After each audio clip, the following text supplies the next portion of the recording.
Assalamu alaikum to all my students and welcome back to your study platform that is Fun with Oxford English. I am back with another interesting video. So आज की video में हम idioms को discuss करेंगे और आज हम 5 idioms को पढ़ेंगे, उनके मीनिंग्स और किस तरीके से हम उनको सेंटेंसेस में यूज़ कर सकते हैं और सेंटेंसेस के थ्रू अपनी डेली लाइफ में यूज़ कर सकते हैं, वो आज हम पढ़ेंगे। तो आज हम 5 idioms जो हैं वो पढ़ने जा रहे हैं। फर्स्ट है हमारा हार्ट एंड सोल।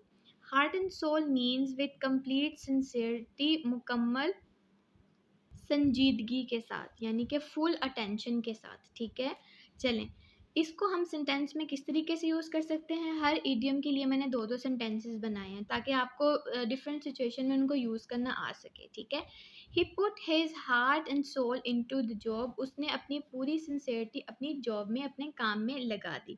इसके अलावा आप ये भी कर सकते हैं, he puts his heart and soul in the preparation of exam. उसने एग्ज़ाम्स की तैयारी में अपनी पूरी जान लगा दी। ठीक है, अच्छा जी, सेकंड है हमारा at times. At times idiom का मतलब होता है सम टाइम्स, कभी कभी, ओकेजनली, यानी कि कभी किसी मौके पर। ठीक है, यानी कि इट डजंट मीन कि ये डेली बेस पे काम होता है, इट मीन्स सम टाइम।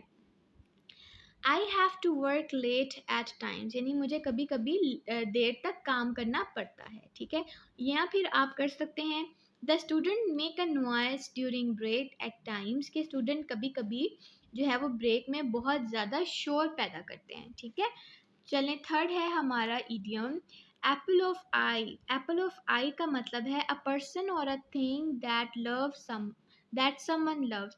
कोई इंसान या कोई चीज़ जिससे किसी को बहुत ज़्यादा मोहब्बत होती है, वो उसका डियर होता है, बिलव्ड होता है। ठीक है, his daughter is the apple of his high eye. उसकी बेटी जो है वो उसके लिए बहुत इम्पॉर्टेंट है। ठीक है, इसके अलावा आप कह सकते हैं this teddy bear is the apple of her eye. ये टेडी बियर जो है वो उसके लिए बहुत इम्पॉर्टेंट है, या इस टेडी बियर से वो बहुत ज़्यादा मोहब्बत करती है। तो इसमें ये देखें, पर्सन भी कवर हो गया और ऑब्जेक्ट भी कवर हो गई। ठीक है, फोर्थ है हमारा इडियम एप्पल ऑफ डिस्कॉर्ड। ये है एप्पल ऑफ आई, ये है Apple of Discord. Apple of Discord का मतलब होता है अ मैटर ऑफ डिस्प्यूट और डिसएग्रीमेंट। एक ऐसा काम या एक ऐसा मसला जो कि जिसमें फुल डिसएग्रीमेंट हो, यानी कि नापसंदीदगी हो, जिसको आप रिग्रेक्ट करें, जुटलाएं, उसको मना करें कि ये काम ऐसे नहीं होना चाहिए। ठीक है, यानी कि अगेंस्ट योर एग्रीमेंट।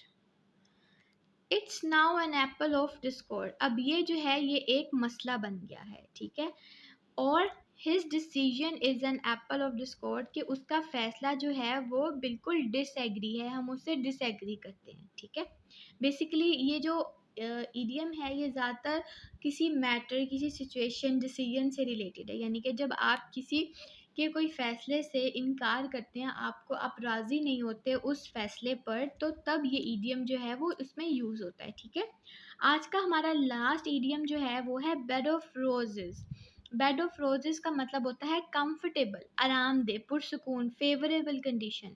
ऐसी कंडीशन जो आप चाह रहे होते हैं, आपके हक में जो सिचुएशन होती है। ठीक है, सबसे पहला सेंटेंस है life is not a bed of roses. ज़िंदगी जो है वो आरामदेह नहीं है। ठीक है, आपको पता है उसमें अप एंड डाउन आते रहते हैं। इसके अलावा आप ये भी सेंटेंस कर सकते हैं I am waiting for the bed of roses. मैं अच्छे वक्त के इंतज़ार में हूँ। ठीक है, so student here we have completed our 5 idiom.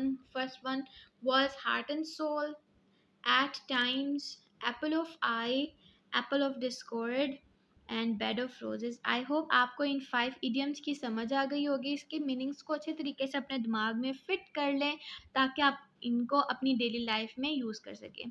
मैंने ज़्यादा idioms इसीलिए नहीं ऐड किए वीडियो में ताकि आपको इसको ग्रैब करना, इसको एब्जॉर्ब करना जो है वो आसान हो। ठीक है, इंशाल्लाह नेक्स्ट लेक्चर में हम नेक्स्ट 5 idioms पढ़ेंगे। टिल देन टेक केयर, अल्लाह हाफिज़।